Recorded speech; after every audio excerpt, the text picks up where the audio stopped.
Doğrudanmı insanın heç kimə məlum olmadığı bir dövr hələ də ötüb keçməmişdir?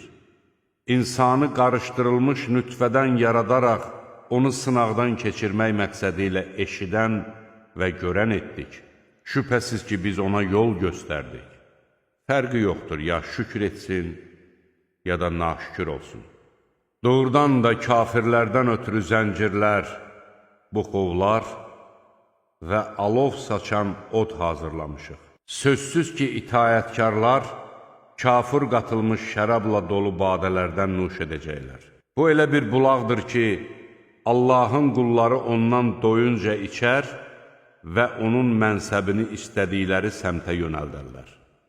Onlar vəd etdikləri nəzri verər və dəhşəti hər yeri sarsıdacaq gündən qorxarlar.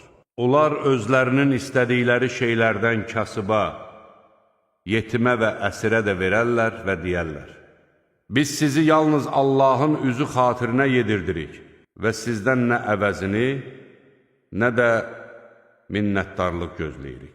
Əslində biz Rəbbimizdən gələ bilən çox kəskin və ağır bir gündən ehtiyat edirik. Bunun əvəzində Allah da onları həmin günün şərindən qoruyar və onlara gözəllik və sevinç nəsib edər.